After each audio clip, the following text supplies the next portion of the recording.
가난한 자들이 그 가난을 벗어날 수 없는 여러 가지 원인들이 있습니다.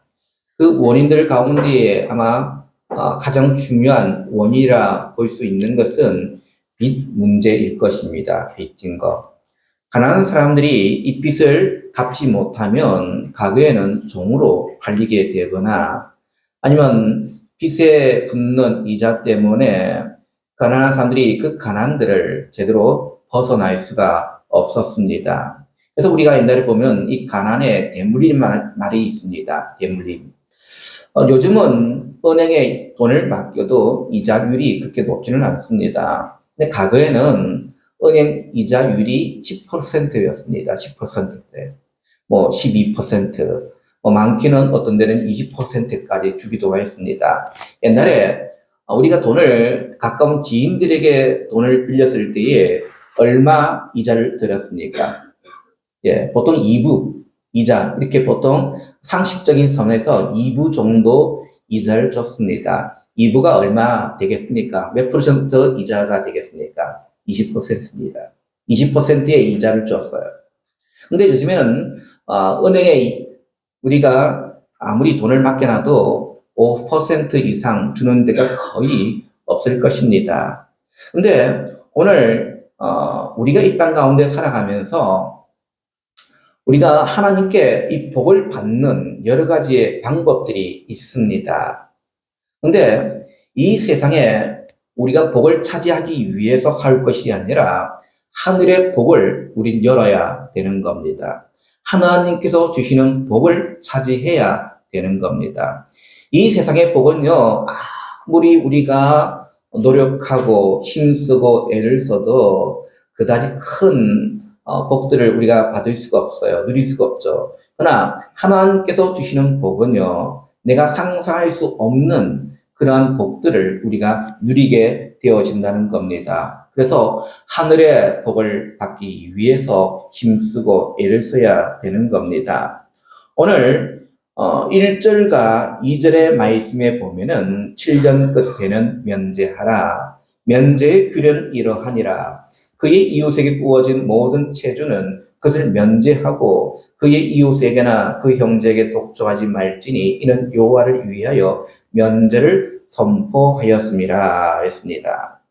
앞서 말씀드린 것처럼 이 가난한 자들이 이 가난을 벗어나기 어려운 문제 중 하나가 빚 문제입니다. 근데 오늘 사람들이 빚을 지게 되어지는 여러 가지 이유들이 있을 것입니다. 그 중 하나가 뭐냐? 허영이나 아니면은 욕심 때문에 빚을 만들게 되는 겁니다. 쉽게 얘기해서 자기 수입이 있는데 그 수입을 능가해서 우리가 소비를 하게 되어지면 어찌 되어지겠습니까?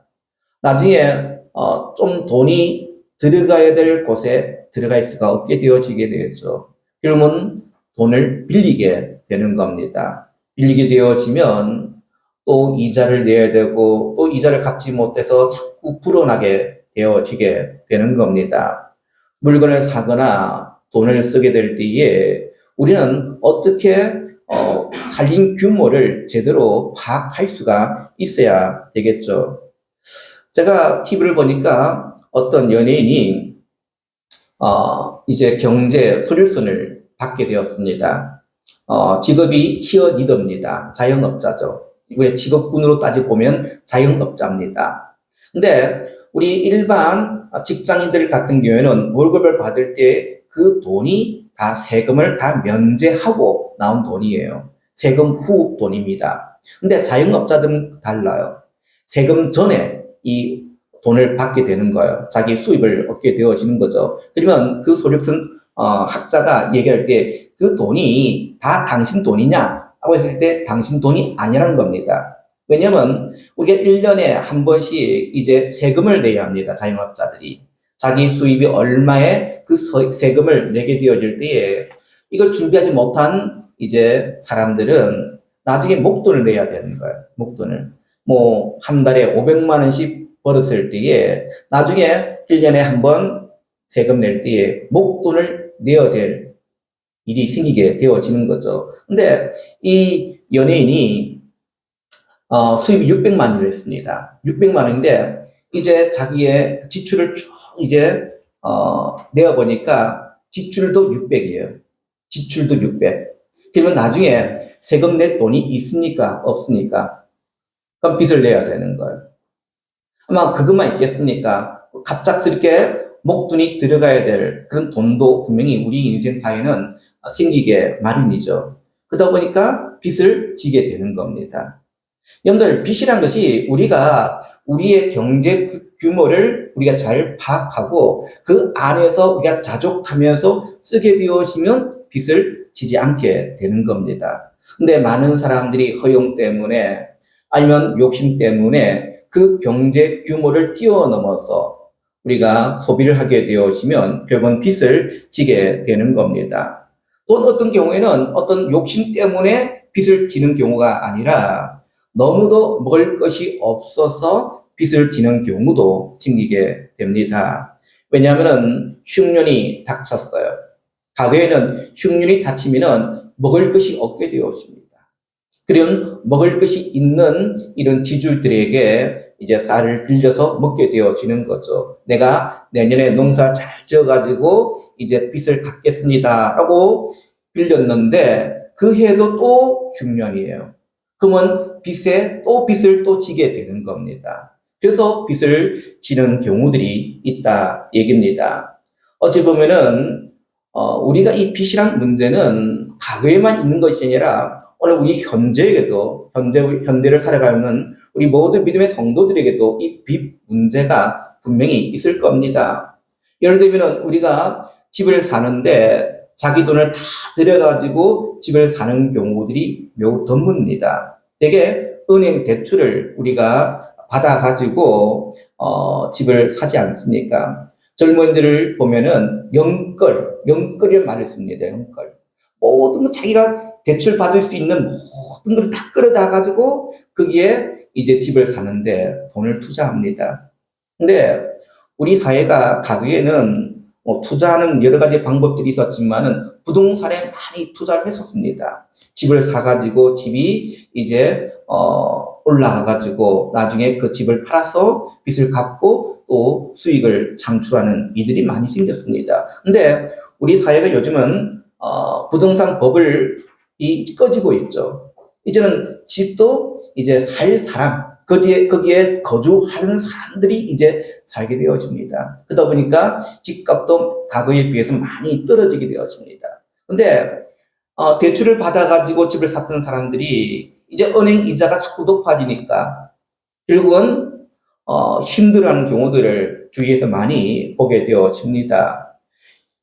오늘 이 빚 문제는 과거에만 있는 것이 아니라 현대 오늘 우리 사회를 살아가고 있는 모든 우리 사람들에게 동일하게 적용이 되어지는 문제가 되어질 것입니다. 근데 오늘 하나님께서는 이스라엘 백성들에게 특별한 제도를 만드셨습니다. 그것이 뭐냐? 면제년이란 겁니다. 면제년.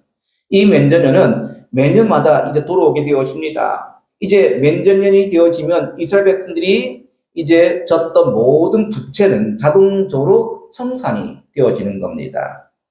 여러분들, 일단 빚을 지고서 7년을 지나도 갚지 못하는 사람들은 한편을 볼 때 갚을 능력이 없는 겁니다. 갚을 능력이 없는 거예요. 진정으로 가난한 자예요. 갚을 능력이 없기 때문에 또 빚을 또 지게 되어지는 거죠. 그러나 어떤 이들은 7년만 잘 버티면 빚을 갚지 아니해도 된다는 식으로 나쁜 마음을 가질 수도 있을 것입니다. 근데 오늘 하나님은 빚을 갚을 능력이 없는 사람들의 그 빚을 청산해 줌을 통해서 다시금 그들이 재기하거나 새로운 인생을 살아갈 수 있도록 하셨다는 겁니다. 우리 사회도 보면 한 번씩 국가에서 이제 은행에 졌던 빚을 청산해주는 경우들이 봅니다.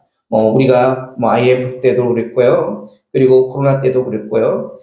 한 번씩 정말 어쩔 수 없이 이 사회적으로 하면 세계적인 경제가 침체될 때에 많은 사람들이 빚을 지게 되어집니다. 근데 어느 정도의 수준의 빚들은 이제 탕감해주는 그런 제도들이 있는 걸 봅니다. 아마 오늘 성경에 보면은 이스라엘 백성들에게는 이 면제면이라는 것이 있었다 얘기입니다. 근데 우리가 여기서 볼 거 이스라엘 백성들이 몇 가지를 생각해야 합니다. 하나는 뭐냐? 이 가난한 자들의 돈을 우리가 빌려줌을 통해서 이자로 부자 될 생각을 하지 말라는 겁니다. 하나님께서는. 과거에는 돈을 빌려줘가지고 많은 사람들이 부자가 되어지는 경우도 많이 있었습니다. 그래서 그 이자가 과거에 높았기 때문에 그 이자 때문에 이제 부자가 되어지는 경우들이 있었죠. 근데 오늘 하나님은 너희들이 그 이자를 가지고 그 가난한 자들의 피를 빨아먹어가지고 부자가 될 생각을 하지 말라라고 오늘 말씀하고 있는 겁니다. 어쩌면 빌리는 사람들은 정말 먹고 살기가 어려워서 지금 돈을 빌리게 되었습니다. 결국은 오늘 이 사람들도 오늘 돈을 빌릴 때에도 자기가 먼저 자기의 경제 규모들을 한번 되새겨보고 또한 자족하며 살아갈 수 있어야 되겠죠. 그러나 또 자신의 이 능력 범위 안에서 또한 사는 훈련들을 해야 되는 겁니다. 하나님께서는 이런 면전을 통해서 우리가 하나님의 은혜에 빚진 자임을 우리에게 말씀해 주고 있는 겁니다. 우리의 삶 전체가 하나님의 은혜로 우리는 살고 있습니다. 우리는 하나님의 그 은혜의 빚을 우리는 지고 있음을 우리는 알아야 되죠. 우리도 빚진 자이기에 다른 사람이 빚진 자라면 같이 빚진 자들끼리 조금씩 도와주며 하나님께 영광을 돌릴 수 있는 삶을 살아야 되는 겁니다. 특별히 오늘 우리가 경제적으로 좀 넉넉한 거, 단지 우리가 먹고 잘 살기 위해서 하나님께 우리에게 주신 게 절대 아니란 겁니다. 오늘 우리가 받은 이 축복은요, 흘러보내기를 원하십니다. 하나님은. 우리의 축복들이 흘려보내서 그 흘려진 그 축복을 통해서 복을 통해서 많은 사람들에게 유익을 주기를 원하고요. 그들이 다시금 일어설 수 있도록 힘을 주기를 원하신다는 사실을 기억해야 되는 겁니다. 특별히 오늘 하나님께서는요, 이 면전년에 대해서 이렇게 말씀합니다. 3절에 보니까 이방인에게는 내가 독촉하려니와 내 형제에게 구워준 것은 내 손에서 면제하라 라고 했습니다. 자, 여러분들, 앞서서 말씀드린 것처럼 이 가난이라는 것이 단지 무능해가지고 아니면 게으르기 때문에 복을 받지 못한 것으로서 우리는 생각할 때가 많이 있습니다. 이런 사고의 방식들은 세상 사람들이 가지는 방식이에요. 그러나 하나님의 백성들에게 있어서 이 가난이라는 것은요, 꼭 우리가 무능하기 때문에 아니면 게으르기 때문에 가난이 우리에게 오는 게 절대 아니라는 겁니다. 하나님의 백성에 있어서의 이 가난이라는 것은 한번 우리가 이 가난의 이 과정을 통해서 하나님께서 오늘 우리가 이 땅 가운데 살아가면서 훈련시키는 연단의 과정으로 우리는 받아들이시기를 간절히 바랍니다. 어찌 보면 우리가 정말 경제적으로 어려움을 당하고 있을 때 그 어려움 속에서 결국 우리가 하나님의 은혜들을 더 많이 경험할 수 있게 되는 거죠. 내 능력 하나님 없습니다. 난 정말 하나님 무익한 종입니다. 하나님의 은혜가 아니고서 나는 살아갈 수 없는 연약한 존재이기에 하나님 나를 도와주옵소서. 우리를 더욱더 겸손하게 만들고요. 오직 하나님만을 의지할 수 있는 길을 열어주는 그러한 길임을 우리는 알아야 되는 겁니다. 그렇기 때문에 오늘 우리 믿음의 성도들이 이 가난이란 이 문제가 세상적인 관점으로 우리가 바라볼 것이 아니라 하나님의 관점으로 이 가난을 우리가 바라보기를 원합니다. 특별히 우리 믿음의 성도들 가운데 경제적으로 어려운 분들이 분명히 또 있을 것입니다. 그러나 우리가 이 경제적인 그 어려움 속에서 결국은 우리가 하나님을 찾게 될 것이고요. 하나님의 은혜를 더욱더 우리가 간절히 우리가 바라게 되어진다는 사실이에요.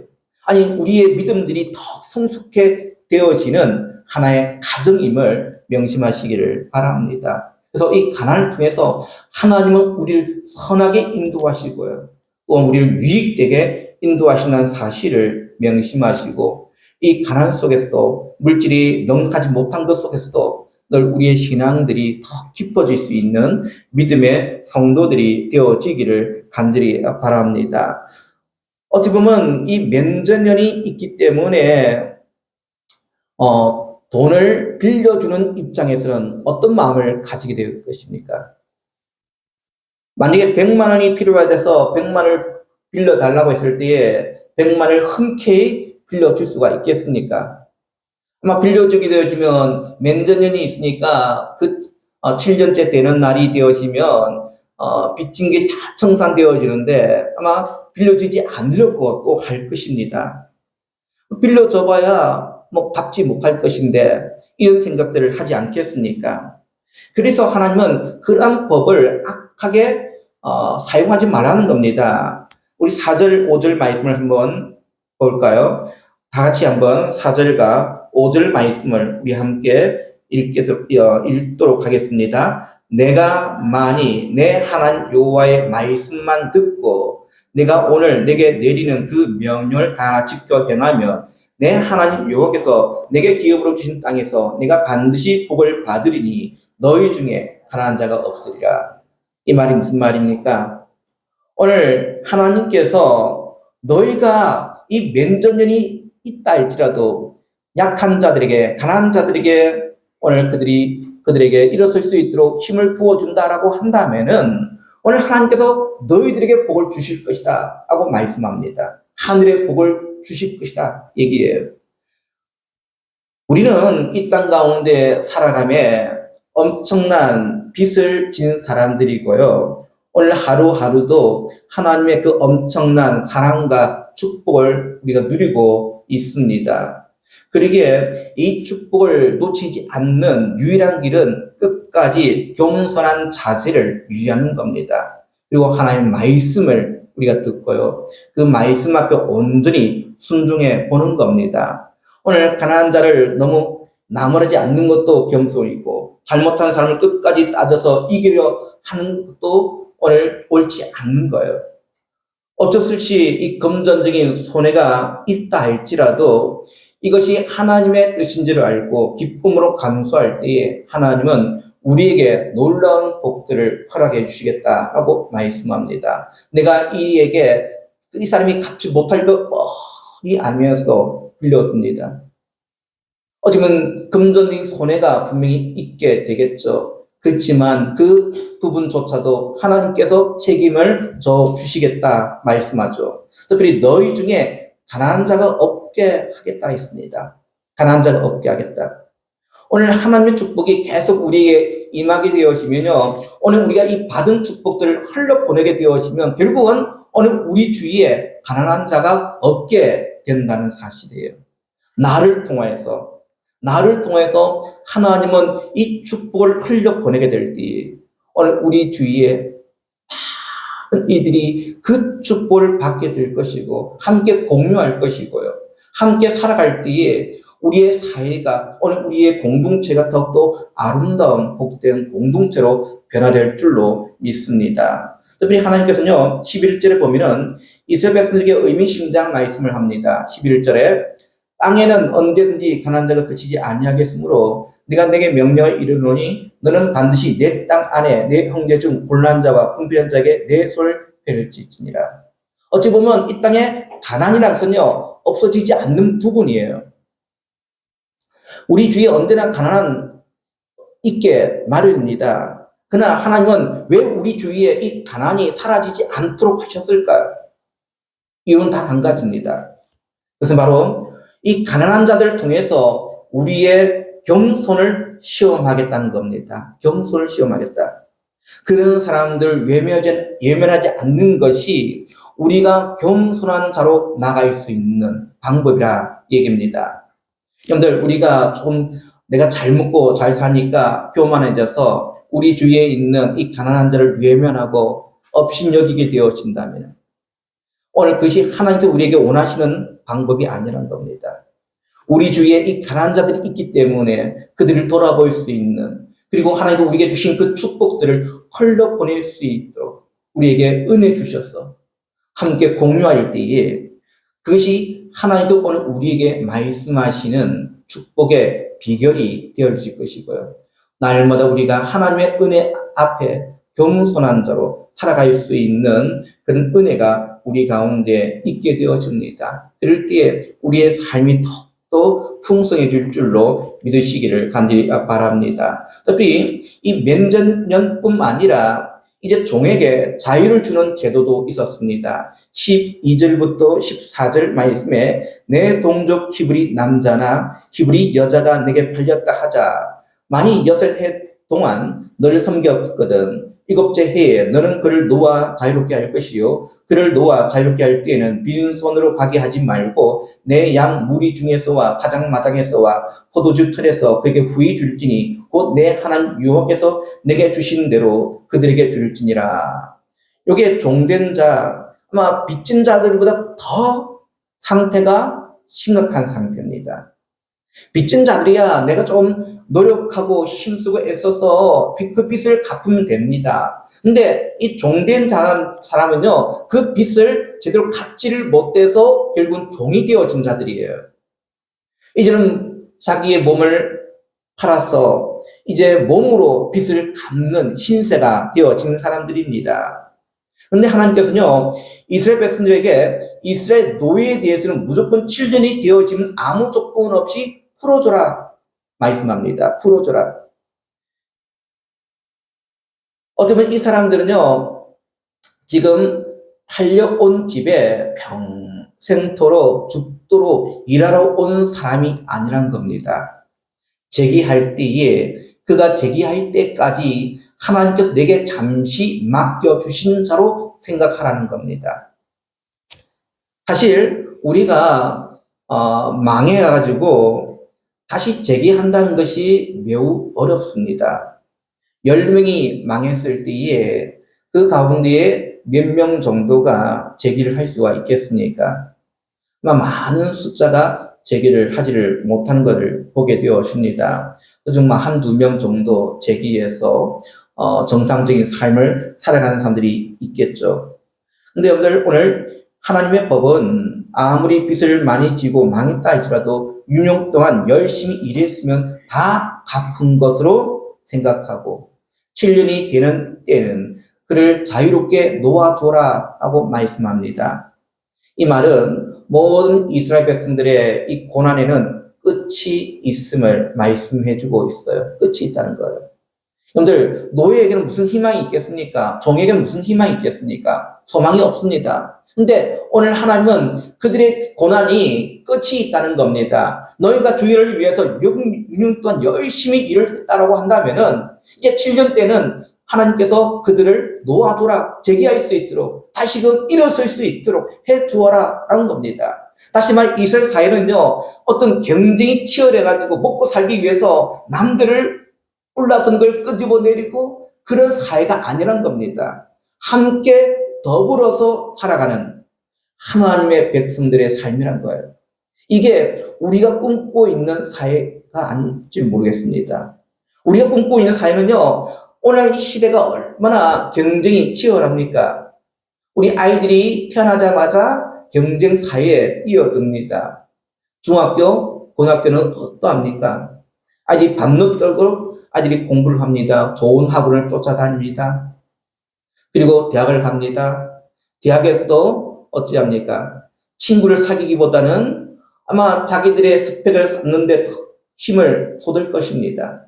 그리고 직장에 취직하고도 계속해서 경쟁 사회예요. 그 경쟁에서 살아남기 위해서 남들을 밟고 일어서기도 하고요. 올라가는 걸 끄집어내기도 하고요. 근데 오늘 하나님께서 우리에게 원하시는 오늘 사회, 이것은 더불어서 함께 살아가는 사회인 거예요. 오늘 면전을 통해서 이스라엘 백성들 그 종들은요, 그 종으로부터 자유함을 얻게 되어집니다. 그 고생이 끝나고 나갈 때는 오히려 이들에게 빈손으로 나가지 않고 오늘 밭이나 포도주 틀이나 이런 것에 많은 것들을 주어서 후하게 주어서 보내라는 겁니다. 이 말이 뭡니까? 재기할 수 있도록 그냥 몸만 나가면 무슨 재기가 되겠습니까? 아무것도 없는데, 미천이 없는데, 또 빚을 지게 되어질 것인데, 또 종으로 팔려야 될 것인데. 그래서 그들이 종으로 팔리고 빚을 지지 않도록 재기할 수 있도록 그 미천을 줘라는 겁니다. 그들이 일어설 수 있도록 세상을 할 수 있도록 도와줘라는 겁니다. 그 이유가 뭐겠습니까? 우리 15절 말씀을 다 같이 한번 봅시다. 15절. 시작. 너는 애굽 땅에서 종되었던 것과 내 하나님 여호와께서 너를 속량하셨음을 기억하라. 그것으로 말미암아 내가 오늘 이같이 내게 명령하노라. 어떤 명령이에요? 너희가 애굽의 종되었던 것들 생각해보라는 겁니다. 여러분들, 오늘 이스라엘 백성들이 애굽의 종되었을 때 그들이 어떻게 자유를 얻었습니까? 그들이 군사를 많이 모아가지고 그 애굽과 겨루어서 이겨서 그들이 자유를 얻었습니까? 아니었습니다. 하나님께서 그들의 그 종되었던 것을 해방하기 위해서 노예의 값을 지불하셨습니다. 어떤 노예의 값이었습니까? 나일강의 엄청난 피와 그리고 개구리와 독중과 우박과 메뚜기로 그 모든 것들을 다 갚으셨어요. 이스라엘 백성들 입장에서는 자신들은 돈이 전혀 들지 아니했습니다. 노예값을 지불하지 아니했습니다. 그러나 하나님께서 거저 그들에게 은혜로 그 노예값을 갚아 주셨습니다. 그렇기 때문에 한편을 볼 때에 그들이 종되었던 것으로부터 자유함을 얻었을 때에, 속량함을 얻었을 때에 우리는 돈이 안 들었기 때문에 별로 그 은혜들을 그렇게 귀하게 여길 줄 모르게 됩니다. 사랑하는 믿음의 성도님들, 우리가 하나님의 백성이 되어지고요, 자녀가 되어질 때에 그 은혜가, 구속의 은혜가 단지 한편으로 값싼 은혜로 전락시킬 때가 많이 있습니다. 왜요? 난 한 게 없기 때문이에요. 단지 우리는 예수 그리스도를 나의 구주로 믿는 것밖에는 없었어요. 그러다 보니까 그 은혜조차도 우리는 값싸게 여길 때가 많다는 겁니다. 특별히 오늘 우리 믿음의 성도들, 주님께서 오늘 우리를 위해서 어떤 성령을 주셨습니까? 자신의 목숨을 우리를 위해서 내어주셨어요. 십자가에서 그 고통 가운데, 그 처절한 그 울부짖음 가운데 우리를 위해서 자신의 생명을 거저 주셨어요. 생명을 주셨어요. 그 은혜란 것이 우리가 상상할 수 없는 그 은혜란 거예요. 그 은혜들을 우리 믿음의 성도들이 기억하기를 원합니다. 너희가 그 은혜를 잊기 때문에 오늘 너희 가운데 종되었던 자들 한번 생각해 보라는 겁니다. 근데 중요한 것은 노예 중에도 자유를 원하지 않는 사람들이 있다는 거죠. 이 사람들은 돈의 노예가 아니라 사랑의 노예가 되어진 자들이에요. 이제 자유로 나갈 수 있는 기회가 주어졌음에 불구하고 우리는 이 집에 계속 우리가 종으로 살겠습니다 하고 얘기를 합니다. 처음에 종으로 팔려왔을 때는 아마 돈 때문에 팔려왔을 겁니다. 빚을 갚지 못해서 팔려왔을 거예요. 근데 이 집에 살다 보니까 아마 주인이 그를 긍휼히 여겨가지고 아마 좋은 여자를 아내로 맞이할 수 있도록 했을 것이고요. 그래서 결혼을 해가지고 아이를 낳고 살다 보니까 이제 자유를 얻게 되어지면 이제 이스라엘의 이 규례는 뭐냐? 그 자유가 있을 때는 그 남자만 자유를 얻게 되어지는 거예요. 그러면 아내와 그 자식들은 계속 그 집에 머물 수밖에 없는 겁니다. 근데 남자 입장에서는 아니 결혼을 해가지고 아이도 낳고 그리고 아내도 있는데 이걸 두고 떠나기가 어려운 거예요. 그리고 이 집에 계속 내가 종으로 살겠습니다 하고 이게 하는 경우도 있고요. 아니면 주인이 이 사람이 얼마나 많은 사랑들을 베풀어 줬는지 내가 한평생 이 주인을 위해서 내가 섬기겠다. 그런 마음을 갖게 되는 경우도 있다는 겁니다. 그럴 경우는 어찌 해야 합니까? 재판장에게 데리고 가서 길을 문에 대고 송곳으로 뚫렸습니다. 오늘날 우리 말하면 우리 성도님들을 귀걸이하는 경우 있죠. 우리가 구멍을 뚫어가지고 이제 예쁜 장식들을 하지 않습니까? 그거 같은 거예요. 귀에 송곳을 뚫어가지고 그 뚫린 흔적들이 있지 않습니까? 이 사람은 돈의 노예가 아니라 사랑의 노예라는 정표입니다. 사랑의 노예. 아마 그 귀를 뚫렸을 때는 앞으로 아마 자기 모든 권리와 자유를 포기하고 나간다는 거죠. 그럼에도 불구하고 오늘 하나님은 이 사람이 이제 이 가정을 위해서 평생 종으로 살아가게 되는 겁니다. 또 우리가 마지막 하나 더 볼 것은 이제 하나님께서는 모든 우양의 첫 새끼를 자신이 가지지 못하고 하나님께 바쳐야 한다라고 말씀합니다. 19절부터 20절 말씀에 보면 내 소와 양의 처음 난 것은 구별하여 내 하나님 여호와께 드릴 것이니 내 소의 첫 새끼는 부리지 말고 내 양의 첫 새끼의 털은 깎지 말고 너와 내 가족은 매년 여호와께서 택하신 곳 내 하나님 여호와 앞에서 먹을지니라. 자, 우리가 목축하는 사람들에게 있어서 가장 중요한 것은 첫 새끼입니다. 처음 거. 우리도 처음 아이들을 얼마나 참 귀하게 여깁니까? 제가 저희 사형제 중에서 제가 장남입니다. 근데 우리 아버님께서 우리 아들 첫째가 태어났을 때 얼마나 정말 귀하게 보시는지 몰라요. 둘째, 셋째를 보니까 그렇게 안 대하는데 첫째는 아주 귀하게 됩니다. 그냥 식탁이 이제 밥상이 차려지면 항상 무릎 위에 앉혀놓고 이 고기를 잘 뜯어가지고 아이 입에 넣어줍니다. 근데 우리 예람이는 그런 사랑을 받지 못했어요. 그냥 혼자서 밥을 먹고 그랬거든요. 근데 첫째 하람이에게는 이 할아버지가 엄청나게 사랑을 줬습니다. 그리고 선물도 많이 사줬어요. 근데 둘째에게는 그러지 못해요. 아마 그게 처음 아이, 처음 손자, 여기에 대한 사랑들이 많이 들어가게 될 것입니다. 근데 이스라엘 백성들도요, 첫 새끼는 모두 포기해야 합니다. 포기해야 한다. 다른 말로 하면은 모든 것이 하나님 것이라는 의미입니다.